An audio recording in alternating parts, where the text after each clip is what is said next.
10 प्रमुख अंतर जो कुंडलिनी जागरण के लक्षणों को चक्र जागरण के लक्षणों से अलग करते हैं। कुंडलिनी जागरण और चक्र जागरण भारतीय आध्यात्मिक परंपराओं, विशेष रूप से योग और तंत्र शास्त्र के दो महत्वपूर्ण आयाम हैं, जो व्यक्तिगत चेतना के विकास और आत्म साक्षात्कार के मार्ग में केंद्र भूमिका निभाते हैं। हालांकि दोनों प्रक्रियाएं एक दूसरे से गहराई से जुड़ी हुई हैं और समान आधार पर कार्य करती हैं, फिर भी इनके लक्षणों, प्रभावों और अनुभवों में कई महत्वपूर्ण अंतर हैं, जो इन्हें अलग-अलग पहचान प्रदान करते हैं। यह वीडियो 10 प्रमुख अंतरों पर एक विस्तृत विश्लेषण प्रस्तुत करता है, जो कुंडलिनी जागरण के लक्षणों को चक्र जागरण के लक्षणों से अलग करते हैं। पहला अंतर यह है कि कुंडलिनी जागरण एक समग्र और गहन प्रक्रिया है, जो मूलाधार चक्र में निहित सुप्त शक्ति अर्थात कुंडलिनी के जागृत होने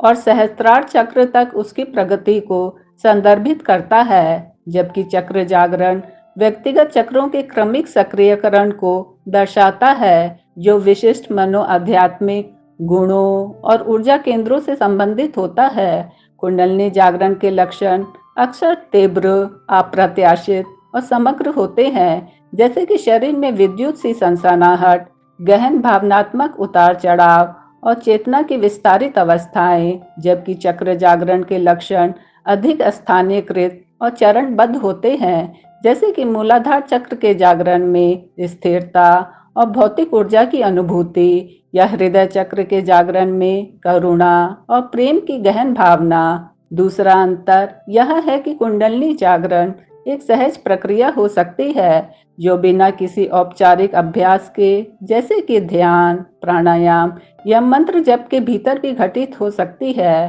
और यह प्राय गुरु की कृपा, आध्यात्मिक संकट या जीवन की गहन घटनाओं से उत्पन्न होती है। जबकि चक्र जागरण सामान्यतः नियंत्रित और संरचित साधनाओं, जैसे कि विशिष्ट योगासनों, मंत्रों या विजुअलाइजेशन तकनीकों के माध्यम से होता है। तीसरा, कुंडलिनी जागरण का प्रभाव पूरे शरीर, मन और आत्मा पर एक साथ पड़ता है, जिससे व्यक्ति की चेतना में आमूलचूल परिवर्तन हो सकता है, जैसे कि आत्म साक्षात्कार, समाधि या ब्रह्मांडी चेतना की अनुभूति। जबकि चक्र जागरण का प्रभाव उस विशेष चक्र के कार्य क्षेत्र तक सीमित रहता है, जैसे कि स्वादिष्ठान चक्र के जागरण से रचनात्मकता और कामुकता में वृद्धि, या आज्ञा चक्र के जागरण से अंतर्ज्ञान और मानसिक स्पष्टता में वृद्धि। चौथा अंतर यह है कि कुंडलिनी जागरण के दौरान व्यक्ति को अक्सर शारीरिक और मानसिक चुनौतियों का सामना करना पड़ता है,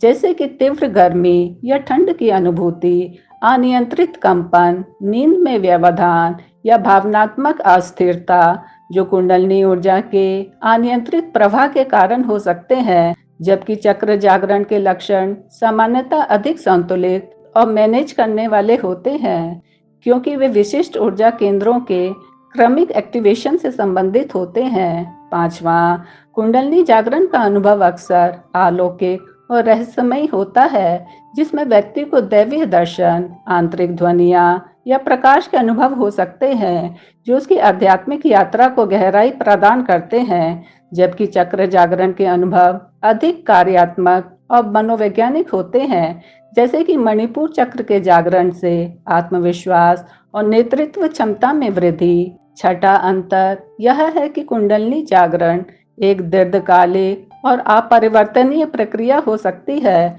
जो व्यक्ति के जीवन और दृष्टिकोण को पूरी तरह बदल देती है। जबकि चक्र जागरण अक्सर अस्थायी और चक्रीय हो सकते हैं, क्योंकि विभिन्न चक्र अलग अलग समय पर एक्टिवेट हो सकते हैं, जो जीवन की परिस्थितियों और साधना पर निर्भर करता है। सातवां, कुंडलिनी जागरण का मार्गदर्शन और नियंत्रण अक्सर एक अनुभवी गुरु या आध्यात्मिक मार्गदर्शक की आवश्यकता होती है, क्योंकि अनियंत्रित कुंडलिनी ऊर्जा शारीरिक और मानसिक असंतुलन पैदा कर सकती है। जबकि चक्र जागरण सामान्यतः व्यक्तिगत साधना और आत्म अनुशासन के माध्यम से मैनेज किया जा सकता है। आठवां अंतर यह है कि कुंडलिनी जागरण में ऊर्जा का प्रवाह ऊर्ध्वमुखी होता है, जो मूलाधार से सहस्त्रार तक एक रेखीय या सर्पिलाकार गति में चलता है, जबकि चक्र जागरण में ऊर्जा का प्रवाह विशिष्ट चक्रों के भीतर और उसके बीच अधिक स्थानीयकृत